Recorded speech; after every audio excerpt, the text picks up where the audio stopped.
हम इस्लामी कैलेंडर के पहले महीने मुहर्रमुल हराम के आखिरी अय्याम से गुजर रहे हैं।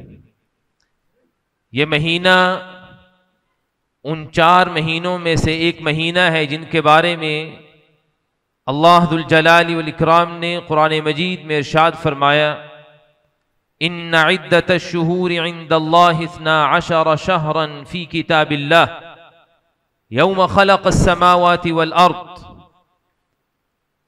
कि महीनों की गिनती अल्लाह के नजदीक 12 है और ये 12 की गिनती उस वक़्त से है जब से अल्लाह ने आसमानों जमीन को पैदा किया। मिन्हा अर्बअतुन हुरुम, इन 12 महीनों में से 4 महीने हुर्मत वाले महीने। रसूल अकरम सल्लल्लाहु अलैहि वसल्लम ने इसकी वजाहत फरमाई और आपने बताया कि इन 4 महीनों में से 3 महीने वो हैं जो इकट्ठे आते हैं, जुल्क़ादा, जुल्हिज्जा और मुहर्रम, और चौथा रजब का महीना है।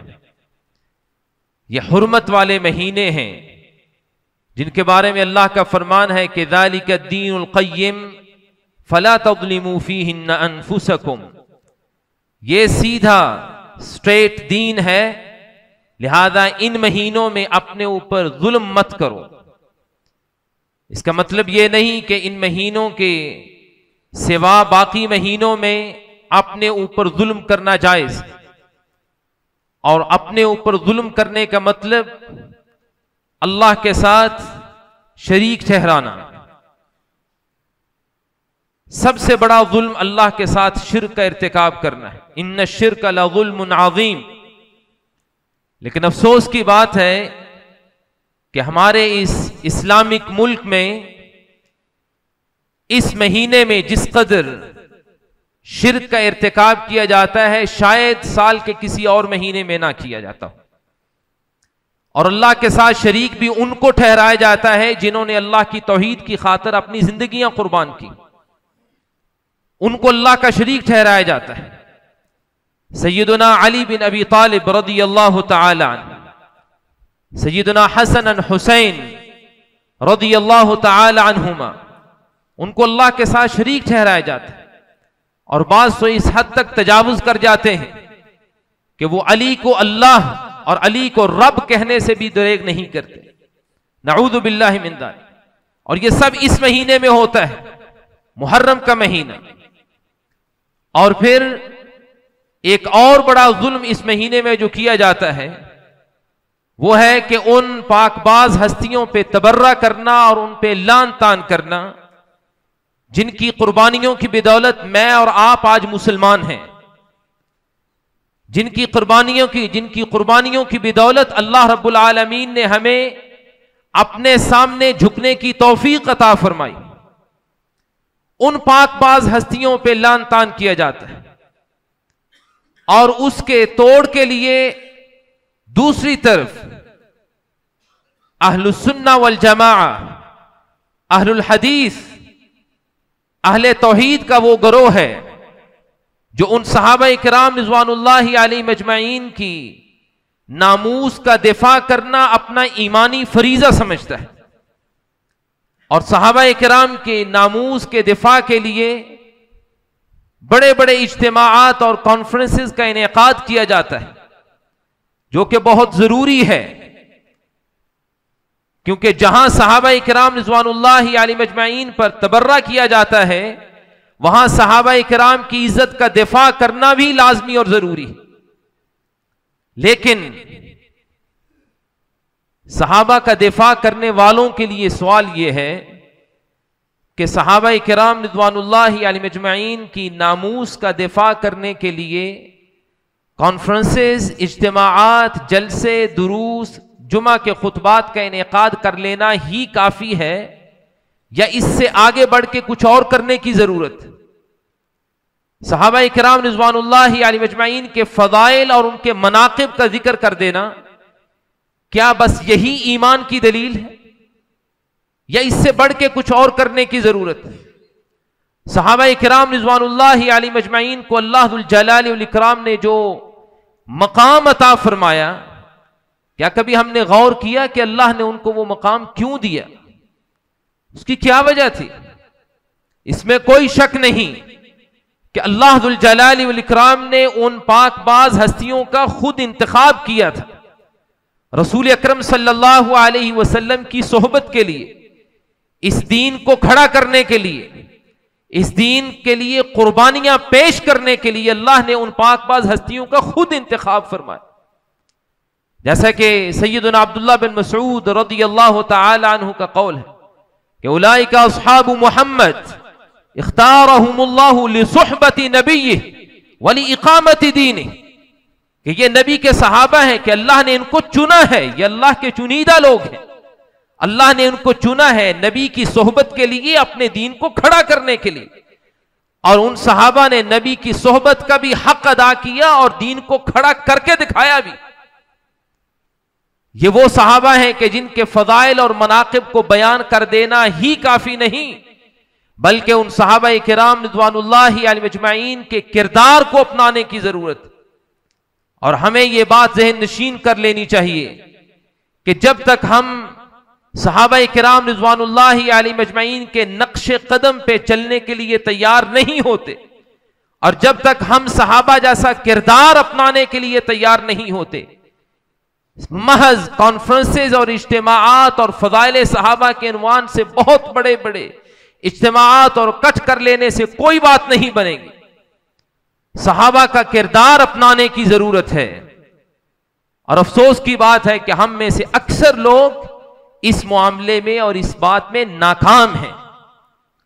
हम सहाबा के फजाइल तो बड़े जोर शोर से बयान करते हैं और बड़ी लगी से और खुशी से सुनते भी हैं कि अल्लाह ने उनको इतना बुलंद मकाम अता फरमाया। कुरान मजीद में अल्लाह ने कहा रदियल्लाहु अन्हुम व रदू अन, अल्लाह उनसे राजी, वो अल्लाह से राजी हो गए।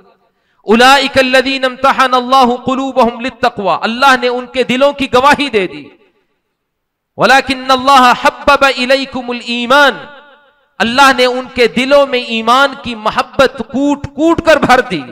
वज़य्यनहु फी कुलूबिकुम, ईमान को उनके दिलों की जीनत बना दिया।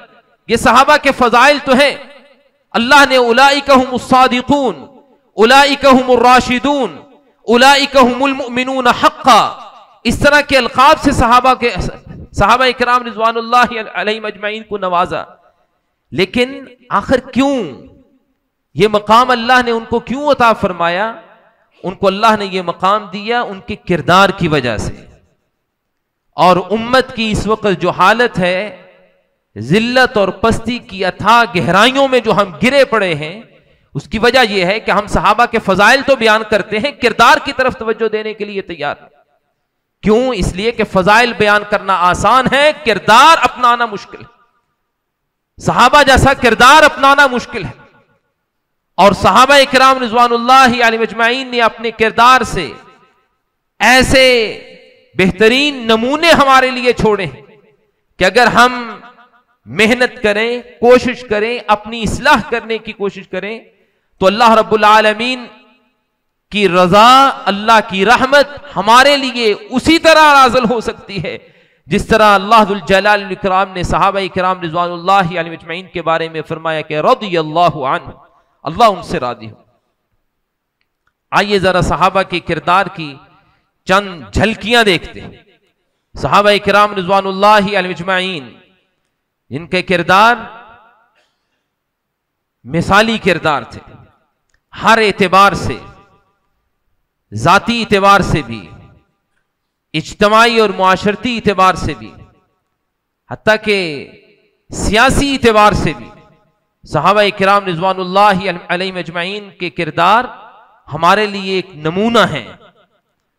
जाती एतबार से यूं के सहाबा इकराम रिज़वानुल्लाहि अलैहिम अजमईन रसूल अकरम सल्लल्लाहु अलैहि वसल्लम ने उनकी तरबियत इस अंदाज से की कि अल्लाह के साथ उनका ताल्लुक मजबूत कर दिया, इतना मजबूत और इतना पुख्ता कि अल्लाह रब्बुल आलमीन ने जहां फरमाया कि रदियल्लाहु अन्हुम, साथ ही फरमाया कि रदू अन्हु, कि वो अल्लाह से राजी, अल्लाह से राजी। अल्लाह उनसे राजी क्यों? इसलिए कि वो अल्लाह से राजी। वो अल्लाह से राजी कैसे थे? सब कुछ कुर्बान करके, जिन्होंने अपना वतन भी लुटाया, अपने अहल अयाल भी लुटाए, अपना माल भी लुटाया, अपनी जानें भी लुटाई, अपने जज्बात भी कुर्बान किए, सब कुछ कुर्बान करके वो अल्लाह से राजी। अब इसको सामने रख के मैं और आप अपना किरदार देखें कि हम किस हद तक अल्लाह के लिए कुर्बानी देने को तैयार। ना हमें इस्लाम के लिए वतन छोड़ना पड़ा, अल्लाह ने हमें वतन अजीज अता किया जिसकी बुनियाद ला इलाहा इल्लल्लाह मुहम्मदुर रसूलुल्लाह पे रखी गई, हमें इसकी कदर ही नहीं। अल्लाह रब्बुल आलमीन के बेबहा इनामात हमारे ऊपर, लेकिन तब भी जुबानों पे हमेशा शिकवे और शिकायत है। रदियल्लाहु अन्हुम व रदू अन्हु, यह है एक मिसाली किरदार। अल्लाह बंदे से राजी तब होता है जब बंदा पहले अपने रब पे राजी हो। जैसे अल्लाह के रसूल सल्लल्लाहु अलैहि वसल्लम ने फरमाया, इर्द बिमा कसम अल्लाहु लक तकुन अगनन नास, अल्लाह ने तेरे मुकद्दर में जो कुछ लिख दिया है उस पे राजी हो जा, उस पे अल्लाह की तकदीर पे, अल्लाह के फैसलों पे रजामंदी का इजहार कर। अगर तेरा ये वतीरा हुआ, अगर तेरा किरदार ऐसा हो गया, तकुन अगनन नास, अल्लाह की मखलूक में सबसे बड़ा मालदार तू बन जाए। अल्लाह के रसूल सल्लल्लाहु अलैहि वसल्लम ने फरमाया, कद अफलह मन अस्लम व रूज़िक़ कफाफन व क़न्नअहु अल्लाहु बिमा आता। कामयाब है वो इंसान जिसको अल्लाह ने इस्लाम की दौलत दी, जो मुसलमान हुआ, इस्लाम कबूल करने के बाद या मुसलमान होने के बाद अल्लाह ने उसको इतना सा रिज्क दिया जिस रिज्क से उसका पेट भर गया, पूरा सूरा उसका रिज्क है। और बड़ा अल्लाह ने इस्लाम की दौलत उसको अता करने के बाद अल्लाह ने उस पर यह इनाम किया कि उसको कनाअत अता की। क़न्नअहु अल्लाहु बिमा आता, जो कुछ अल्लाह ने दिया, थोड़ा दिया ज्यादा दिया, उस पर वो कनाअत इख्तियार करता। जब वो कनाअत करता है तो अल्लाह के रसूल सल्लल्लाहु अलैहि वसल्लम ने फरमाया कि ऐसा इंसान कामयाब। लेकिन जो कनाअत इख्तियार न करे, अल्लाह पे हर वक्त शिकवे और शिकायतें ही करता रहे, तो उसका किरदार यकीनन सहाबा किराम के किरदार के मुनाफी है। ऐसे शख्स के लिए सहाबा के फजाइल व मनाक़िब बयान करना कोई सूदमंद नहीं हो। सहाबा का अल्लाह के साथ ताल्लुक देखिए, रिज़वानुल्लाहि अलैहिम अजमाइन, कि दिन भर अल्लाह की राह में लड़ना, रात को मुसल्ले पे खड़ा होना, दिन भर अल्लाह के दीन के लिए कुर्बानी, और रात के वक्त अपने नफ्स को कुचलने के लिए क़ियामुल लैल में रातें बसर करना। वही के बिल्कुल इब्तिदाई अय्याम में अल्लाह जुल जलाल वल इकराम ने अपने नबी से फरमाया, या अय्युहल मुज़्ज़म्मिल क़ुमिल लैला इल्ला क़लीला, ऐ चादर ओढ़ने वाले पैगंबर, क़ुमिल लैला इल्ला क़लीला, रात को क़याम किया करें, इल्ला क़लीला, मगर थोड़ा हिस्सा रात का आराम भी कर लिया करें, निस्फ़हु अव इनक़ुस मिन्हु क़लीला, कभी आधी रात, कभी आधी रात से कुछ ज्यादा, कभी आधी रात से कुछ कम, वरत्तिलिल क़ुरआन तरतीला, ठहर ठहर के कुरान की तिलावत किया करें। इसी सूरत की आखिरी आयत में अल्लाह ने अपने नबी के सहाबा के किरदार की गवाही दी और फरमाया, इन्ना रब्बका यअलम अन्नका तक़ूमु अदना मिन सुलुसैल लैली व निस्फ़हु व सुलुसहु व ताइफ़तुम मिनल लदीना मअक, तेरा रब खूब जानता है ऐ प्यारे पैगंबर, जब तू अल्लाह के सामने रात के वक्त क़याम में खड़ा होता है और तेरे साथ सहाबा की एक बड़ी जमात खड़ी होती, जो कभी आधी रात, कभी रात के 2/3 और कभी रात का 1/3 रात की इबादत में गुजारते। ये सहाबा का किरदार है, अल्लाह के साथ ताल्लुक। और मेरा और आपका किरदार कि हमारे लिए फजर की नमाज में उठना भी बहुत भारी और मुश्किल। सहाबा के फजाइल बयान करना आसान, लेकिन सहाबा जैसा किरदार अपनाना, यह हकीकी मानों में इस पे तवज्जो देने की जरूरत। और यकीन कर लीजिए, जैसे मैंने अर्ज किया कि इस उम्मत की हालत कभी तब्दील नहीं हो सकती जब तक सहाबा जैसा किरदार इनफिरादी तौर पे हम नहीं अपना। इस्लाम के निफाज की हम बातें करते हैं, इस्लाम क्या कुछ छतरी का नाम तो नहीं कि हमारे सरों पे ला दी जाए और इस्लाम नाफिज हो गया।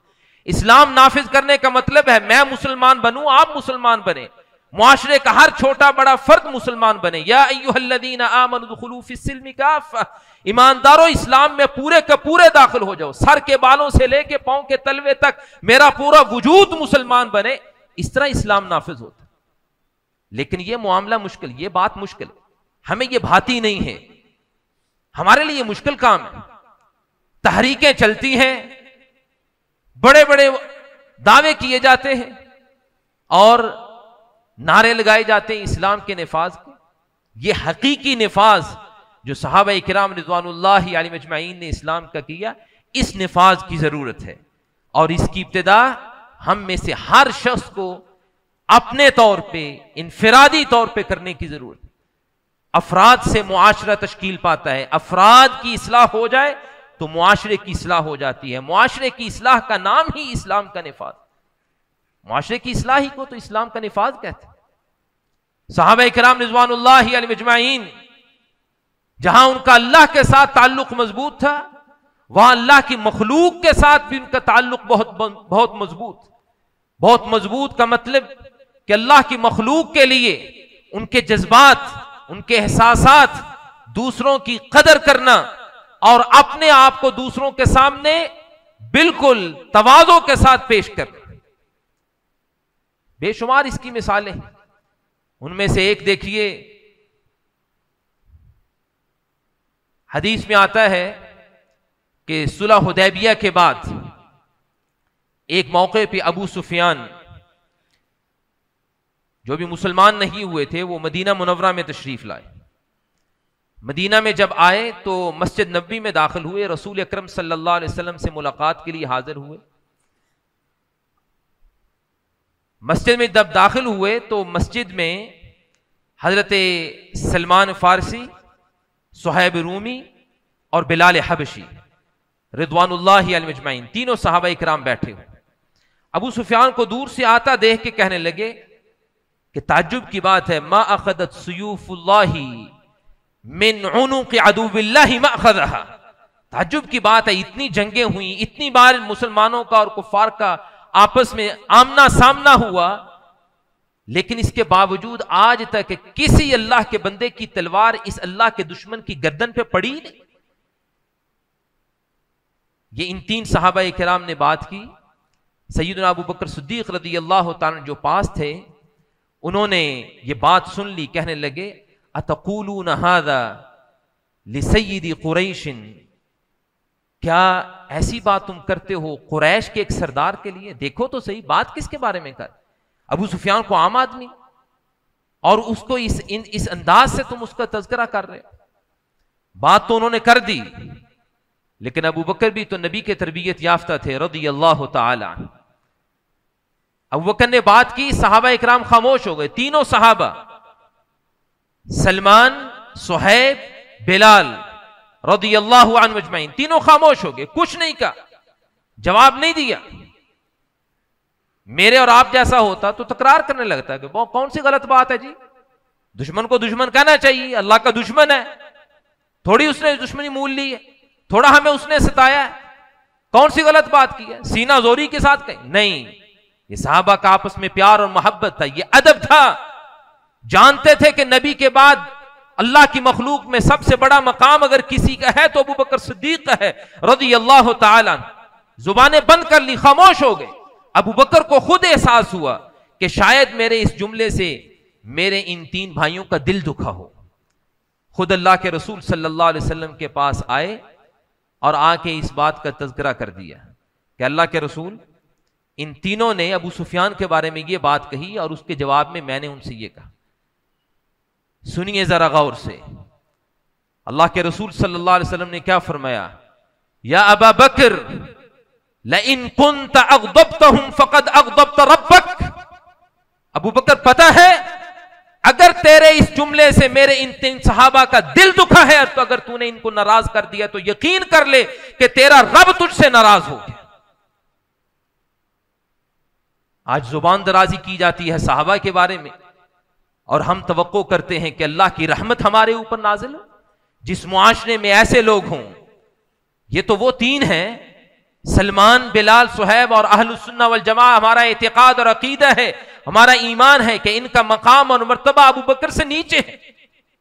अबू बकर जैसा इन तीनों के बारे में बात करे तो रब उनसे नाराज हो जाए, तो जो अबू बकर पे तनकीद करे रब की रजा उसके लिए होगी? क्या अल्लाह उससे राजी होगा? अबू बकर सिद्दीक रज़ी अल्लाह तआला अन्हु कांप उठे इस बात को सुन के कि मेरी इस मामूली सी गुफ्तगू, क्या अबू बकर ने गाली दी थी उनको? कोई लान तान किया था? सिर्फ इतना कहा था कि अतक़ूलून हादा लि सय्यिद कुरैश, और कुरैशियों के सरदार के बारे में इस तरह की बात करते हो? बस मामूली, कोई गाली नहीं दी, गुस्से का इजहार भी नहीं किया, ताज्जुब का इजहार किया। लेकिन अल्लाह के रसूल सल्लल्लाहु अलैहि वसल्लम ने फरमाया, अबू बकर तेरी इस बात से अगर उनका दिल दुखा है और तूने अगर उनको नाराज कर दिया तो यकीन कर ले कि तेरा रब तुझसे नाराज हो। अबू बकर को फिक्र पड़ गई कि मेरी एक बात से मेरा रब नाराज हो जाए। किरदार सहाबा का, मैं और आप कितने ऐसे काम करते हैं जिनके बारे में हमें पता है कि हमारा रब नाराज होता है, लेकिन फिर किए जाते हैं, फिर किए जाते हैं। रब नाराज होता है तो हो, रब की नाराजगी का हमें कोई एहसास नहीं कि अल्लाह रब्बुल आलमीन, हमें पैदा करने वाला खालिक व मालिक रब हमसे नाराज हो जाए। अबू बकर को फिक्र हुई, फौरन पलटे और इन तीनों के पास आके कहने लगे, मेरे भाइयों, क्या मैंने तुम्हें नाराज कर दिया है? यह है सहाबा के साफ दिल। क्या मेरी बात से तुम्हारा दिल दुखा है और क्या मैंने तुम्हें नाराज किया? कहने वाला कौन है? अफदलुल खलाइक बादल अंबिया, नबियों के बाद अल्लाह की मखलूक में अफजल तरीन इंसान अबू बकर सिद्दीक रज़ी अल्लाह ताला। ये नहीं सोचा कि मैं तो अबू बकर हूं, मेरे जैसा सहाबा में है कोई, मेरा तो मकाम इतना बुलंद है। और अफसोस की बात है कि हमारे यहां मामूली सा मनसब ओहदा किसी को मिल जाए, वो दूसरों को खातर में नहीं लाता। जब चाहे, जहां चाहे, जिसकी चाहे बेइज्जती कर दे और उसकी तौहीन कर दे और हतक अमेज कलिमात उसके बारे में कह दे। उसे कभी एहसास तक नहीं होता कि जिसके बारे में मैं ये बात कर रहा हूं, ये जिसका दिल दुखा रहा हूं, वो भी आखिर मेरा मुसलमान भाई है। क्या कभी आपने सुना आज तक कि किसी कंपनी का एक मैनेजर, उसने अपने से नीचे काम करने वाले के बारे में कोई बात की हो, उसका दिल दुखाया और फिर जाके उससे माजरत की हो? सवाल ही पैदा नहीं होता। सियासी लोग तो सियासी रहे, आम कारोबारी लोग तो कारोबारी रहे, दीनी जमातों का बुरा हाल यह है कि तकब्बुर की इंतहा है, नाऊज़ु बिल्लाह, तकब्बुर की इंतहा है। चंद लोगों को इकट्ठा किया, अपनी तहरीक बनाई, अपनी जमात बनाई, गाली गलौज शुरू कर दी। ना छोटों के लिए कोई कदर, ना बड़ों का कोई एहतराम। जो सामने आए, जो मेरे साथ है वो हक पे है, जो मेरे साथ नहीं वो बातिल पे। बस हमारा हक और बातिल का मेयार ये है, हमारा हक और बातिल का मेयार हमारी अपनी अना है, तवाज़ो वाली बात ही नहीं। अबू बकर आए रज़ी अल्लाह ताला अन्हु, आके कहने लगे, मेरे भाइयों, क्या मैंने तुम्हें नाराज कर दिया? और ये तीनों भी तो नबी के सहाबा थे, साफ दिल साफ गो थे। कहने लगे, नहीं, ला यग़फ़िरुल्लाहु लका या उख़ै, नहीं है भाई, हमारे प्यारे भाई अबू बकर, आपकी बात से हमारा दिल नहीं दुखा और हमें कोई गुस्सा और कोई नाराजगी आप पे नहीं। तब अबू बकर सिद्दीक रज़ी अल्लाह ताला अन्हु इसमें मुतमईन हुए। कहने का मतलब यह है कि यह सहाबा का वो किरदार है जो मुझे और आपको अपनाने की जरूरत है, जो हमें इज्तिमाई तौर पे, हम में से हर फर्द को, हर मर्द को, हर औरत को अपनाने की जरूरत है। और जब तक हम ये किरदार नहीं अपनाते, उम्मत में तब्दीली का कोई इम्कान नहीं। इमाम मालिक रहिमहुल्लाह ने कहा था कि इस उम्मत के आखिर बाद वाले लोग तब तक अपनी इस्लाह नहीं कर पाएंगे जब तक वो उन लोगों जैसा किरदार ना अपनाए जो नबी के सहाबा थे, जो नबी के सहाबा थे रिज़वानुल्लाहि अलैहिम अजमाइन। इस उम्मत के आखिरी लोग, उनकी इस्लाह इसी अंदाज से मुमकिन है जिस अंदाज से नबी ने अपने सहाबा की इस्लाह और उनकी तरबियत की थी, रिज़वानुल्लाहि अलैहिम अजमाइन। एक और मिसाल सुनिए, मारूफ और मशहूर वाक़या है, सैयदना खालिद बिन वलीद रज़ियल्लाहु ताला अन्हु बड़े माहिर जंगजू थे। इस्लाम कबूल करने से पहले भी बड़ी जंगें लड़ी, इस्लाम कबूल करने के बाद भी मुख्तलिफ मौकों पे मुसलमान फौज के सिपा सालार रहे। एक वक्त आया कि हजरत उमर रज़ियल्लाहु ताला अन्हु ने सहाबाए किराम से मशवरा करके यह फैसला किया कि आइंदा आने वाली जंग में खालिद को सिपा सालारी से हटा के आम एक मुजाहिद और आम फौजी का दर्जा दिया जाए। जब यह फैसला हो गया, फैसला सादर कर दिया अमीरुल मोमिनीन ने, खालिद बिन वलीद रज़ियल्लाहु ताला अन्हु तक बात पहुंची, उनको हुक्म सुनाया गया, उन्होंने खुशी से कबूल किया। किसी फूंक मारने वाले ने फूंक मारी, ये फूंके मारने वाले बेड़ा गर्क करते हैं। किसी ने आके फूंक मारी, खालिद आप जैसा आदमी, सिपा सलार, तजर्बाकार, इतने स्किल, इतनी क्वालिफिकेशन, ये और वो, आप जैसा कोई है ही नहीं पूरी फौज में। आपके साथ उमर ने सलूक क्या किया? आपके मकाम को समझा ही नहीं उमर ने। आपके साथ यह सलूक किया कि सिपा सलारी से हटा के पीछे आम फौजियों में शामिल कर दिया। खालिद थे साफ दिल, अल्लाह के लिए एक एक कदम उठाने वाले, जिनके दिन और जिनकी रातें अल्लाह की रजा के लिए बसर होती थी। खालिद रज़ियल्लाहु ताला अन्हु ने क्या जवाब दिया? आगे था तो तब भी अल्लाह के लिए लड़ता था, पीछे हूं तब भी अल्लाह के लिए लड़ूं, क्या फर्क पड़ता है इससे? है कोई मिसाल हमारे मुआशरे में ऐसी? किसी को जरा कुर्सी से नीचे तो लाके दिखाएं, दुश्मन बन जाएगा आप। सियासी लोगों की बात नहीं करता मैं, दीनी मजहबी लोगों की बात करता हूं जो दीनदार, क्योंकि हमारे यहां माहौल यह है कि मस्जिदों में जुमे के लिए वही लोग आते हैं जिनका दीन के साथ ताल्लुक है। जो बेदीन है वो तो जुमे के दिन भी मस्जिद में नहीं आते। आप सभी माशाअल्लाह नमाजी हैं, दीनदार हैं, इसलिए मैं आपसे मुखातिब हूं कि मजहबी जमातों में यह हाल है कि किसी को मनसब ओहदे से हटा दिया जाए, वो अपनी नई जमात खड़ी कर लेगा कि मेरी कदर ही नहीं की, मुझे पहचाना ही नहीं गया। यह हाल है। और बात करते हैं इस्लाम के नफाज की। अपना किरदार देखिए, अपना अखलाक देखिए और अल्लाह के बंदों के साथ, अल्लाह की मखलूक के साथ अपने मुआमलात का जायजा लीजिए। इसलिए मैंने इब्तिदा में अर्ज किया कि सहाबाए किराम रिज़वानुल्लाहि अलैहिम अजमाइन के फदाइल और उनके मनाक़िब बयान करना तो आसान है, उनका किरदार अपनाना मुश्किल है। और जो मेहनत करने की जरूरत है वो किरदार पे है, किरदार पे मेहनत करने की जरूरत है। जब किरदार सहाबा जैसा अपनाएंगे तो सहाबाए किराम रिज़वानुल्लाहि अलैहिम अजमाइन के फदाइल और मनाक़िब खुद ब खुद बयान होते रहेंगे, खुद ब खुद अयां होते रहेंगे। अल्लाह रब्बुल आलमीन हमें समझने और अमल करने की तौफीक अता फरमाए। वमा अलैहि।